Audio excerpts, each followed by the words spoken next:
Nous sommes encore en mode short, une recommandation de YouTube. Voilà, donc je vais faire une petite vidéo et nous allons réfléchir Congo. Nous allons réfléchir sur notre pays. Parce que je vais vous projeter deux vidéos et on va faire une analyse ensemble, une réflexion ensemble. Joseph Roger Kambala, Maman Inège, Matos de Jorine, président des Sayo, voilà, Congo, voilà, Gaston Fouanja. Donc c'est un peu ça. Donc on va réfléchir sur ça. Donc n'hésitez pas, ça c'est la deuxième vidéo que je lance aujourd'hui le 2 janvier. J'ai lancé une première vidéo, recadrage d'Ambongo. Maintenant on réfléchit Congo. Vous allez écouter de vos propres oreilles, faites votre réflexion. Évidemment, je vais aider à faire la réflexion. Vous allez comprendre que le pays était déjà vendu. N'eût été l'UDPS, le mouvement révolutionnaire, les Congolais, la diaspora, nous serions des apatrides, c'est-à-dire sans patrie, sans pays, sans terre natale. Vous avez parlé l'autre fois qu'il y avait des pays qui existaient à l'époque, qui n'existent plus. La Yougoslavie, voilà.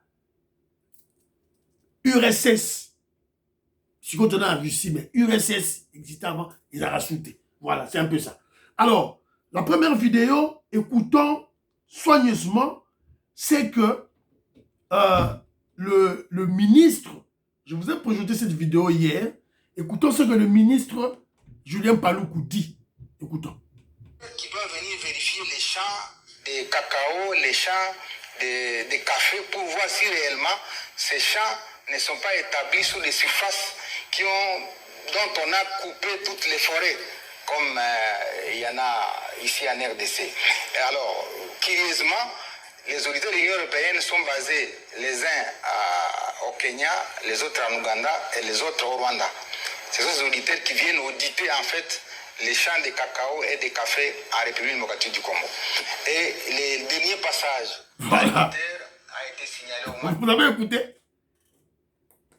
Les contrôleurs, les auditeurs qui viennent contrôler, vérifier les champs de café, de cacao proviennent de l'Ouganda, du Rwanda et du Kenya.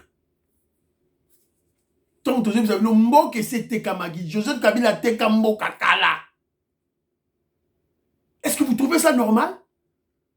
Vous trouvez ça normal? Parce que ce sont eux qui ont fait leur rapport à l'Union européenne et on vient de nous sanctionner. Moi, je ne parle pas des sanctions de l'Union européenne. Je m'arrête tellement là. Un grand pays. Est-ce que nous, les Congolais, nous, les Congos, en RDC, avons-nous des auditeurs qui vont contrôler, auditer les champs Congo-Brazzaville, en Angola, au Rwanda, en Ouganda? Non. Il n'y a que des auditeurs, des contrôleurs qui viennent de l'Ouganda, du Rwanda, du Kenya, qui viennent contrôler chez nous. Papa, Mboke c'est Tekamaki, Iber Mwanza. Mboke c'est Tekamaki. Lorsque vous lisez, accord, il y a M23. Accord, il y a M23, le gouvernement congolais a signé. Le gouvernement congolais, Kabila, sous Kabila, le gouvernement congolais accepte de décréter la partie est du pays, Nord Kivu, Sud Kivu, Ituri, Otuele, Maniema, Tanganyika, comme étant une zone sinistrée et bénéficiera d'un statut d'administration particulière, d'une autonomie fiscale et financière et d'un concept sécuritaire particulier sous la gestion des Rwanda du M23. Café wana, les champs de café, les plantations des champs de café, ça se trouve où? En Ituri. Ituri, voilà, c'est des alliés. Alors, pour mieux comprendre, je vous projette maintenant une ancienne vidéo de Laurent Désiré Kabila. Écoutez ce que Laurent Désiré Kabila dit. Écoutons tous. Museveni avait dit à la délégation de ministres des Affaires étrangères de SADC que le Congo a besoin d'un dirigeant faible. Kabila est trop fort. On lui dit, faites ceci, il refuse. Et qu'est-ce qu'on nous disait de faire? de donner à Museveni et à ses frères des concessions, parce qu'ils s'y trouvaient déjà. Je ne sais pas s'ils coopéraient avec les autres, le Mobutistes avant. Ils avaient des concessions.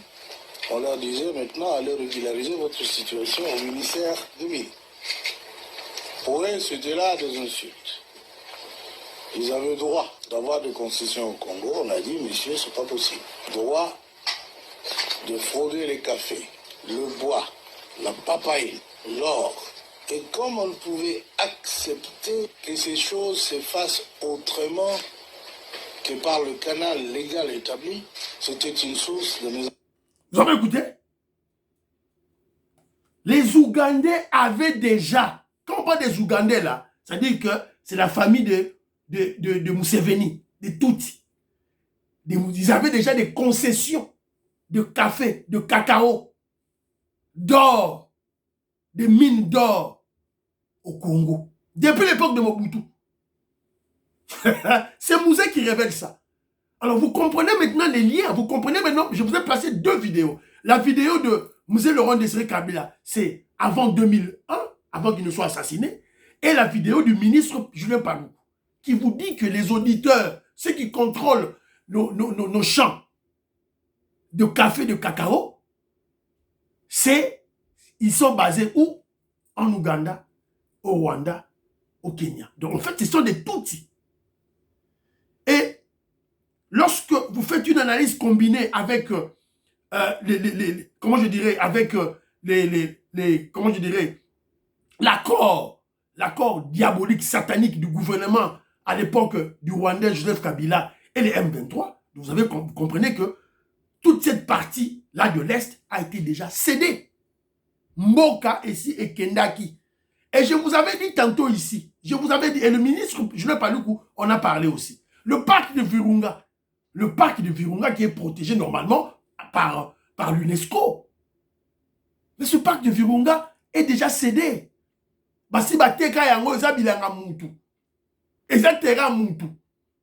Alors, vous avez vu que des concessions, déjà, Laurent Désiré Kabila parlait des concessions qu'on devait céder. Alors, quand on tue Mouzé Laurent Désiré Kabila, et que un Rwandais à la tête, donc il y a concession là-bas. Donc, il y avait des trafics illicites qui se passaient. Alors, pour préserver leurs concessions, des concessions acquises par le vol, acquises de force, de fait, pour mieux le protéger, qu'est-ce qu'ils ont fait? Ils ont trafiqué la constitution de notre pays. Ils ont enlevé la loi Bakajika. La loi Bakajika qui disait le sol et le sous-sol appartiennent à l'État congolais. Donc vous comprenez pourquoi dans la constitution des belligérants, la constitution des étrangers, la constitution des mafieux, la loi Bakajika n'y figure plus. On vous met un truc là bête à dormir debout, oh voilà, l'État assure la légitimité. Alors l'État assure la légitimité avec les armes, mais s'il n'y a pas la force, s'il n'y a pas des armes, on nous prend le terrain, on nous prend nos concessions. Donc vous comprenez pourquoi ils ont enlevé, ils ont élagué la prescription de la loi Bakajika. Le sol et le sous-sol appartiennent à l'État congolais. Donc nous devons changer la constitution. On doit changer cette constitution. Il y aurait des petits esprits qui viennent, non, voilà, non. Il faut déjà voir l'intention qu'ils avaient à faire à imposer aux Congolais évidemment ce torchon, cette fameuse constitution, qui n'en était pas une. Alors, vous me direz que Jomo Kenji, c'est bien, vous avez décrit tout ça. Fachi ne le savait pas depuis qu'il a pris le pouvoir. Fachi le savait. Il le savait. Première action que le président Félix Tshisekedi prend, il a placé l'état de siège en Ituri et au Nord Kivu. L'objectif, c'était quoi? Mais c'était bloquer ce corridor, le corridor des minéraux qui sortaient, de nos matières premières qui sortaient, du café, du cacao. Le président Félix Tshisekedi impose l'état de siège. C'est la raison pour laquelle vous voyez tous ces mafieux du Nord Kivu, de l'Ituri, ces faux politiciens-là parlent, voilà, qu'on lève l'état de siège. Ils veulent qu'on lève l'état de siège pour qu'ils continuent leur trafic illicite. Ces trafics illicites, c'est plus de 30 ans. Plus de 30 ans qu'on faisait sortir le café, le cacao, la papaye, l'or du Congo. Fatih Beton vient, place l'état de siège. Il y a un gouverneur militaire, il y a un vice-gouverneur policier, et il y a des administrateurs du territoire qui sont des militaires. On a bloqué le circuit, le corridor qui servait de sortie de nos matières premières. Et voilà les résultats maintenant. Ils font un rapport, un mauvais rapport à l'Union européenne pour que l'Union européenne puisse frapper le Congo. C'est un nouveau front qui s'ouvre, un front économico-environnemental. Alors, moi j'ai juste pris ces deux vidéos pour conscientiser les Congolais, pour que les Congolais comprennent que il est grand temps de prendre conscience. Sinon, on va perdre le pays, on va perdre la patrie, on va perdre nos terres. Parce que c'est déjà vendu et c'est cueilli déjà. Donc, ces auditeurs qui sont en Ouganda, en fait, ce ne sont pas des vrais auditeurs. Ce sont des propriétaires des concessions. Ce sont eux-mêmes qui sont des propriétaires de ces concessions. Alors, comment faire? Parce qu'il y a l'état de siège qui bloque que le matière, Babilangalabi soit café, cacao, ça ce sont les Ougandais qui disent. Et comme il y a Félix Tshisekedi a bloqué là-haut. Voilà l'objectif de la guerre des terroristes M23. Voilà l'objectif des sanctions de l'Union européenne. Donc, il y a un toye, tout fou la bino ba congolais. Qui mboka la bino, et ce qui est déjà. Il est grand temps de nous réveiller, tout changer la constitution, tout soutenir le chef de l'État. Bolanda, ba ventouiller OT, Mbongo, Chole, Fayulu, Kabila, Katumbi. Ce sont des étrangers qui n'aiment pas les Congolais. Alors, tous à Liboke Moko, soutenons la révolution du chef de l'État, le président Félix Tshisekedi et l'UDPS. Voilà. Vous partagez l'émission, vous avez une émission, tout ça, va short oyo, petite vidéo, une recommandation de YouTube, Tomeka, comment ça va donner, s'il vous plaît. J'ai lancé deux, Mibale. Otali à Liboso, Otali à Mibale. Voilà. Merci beaucoup. Bonne année 2025. Bye bye bye.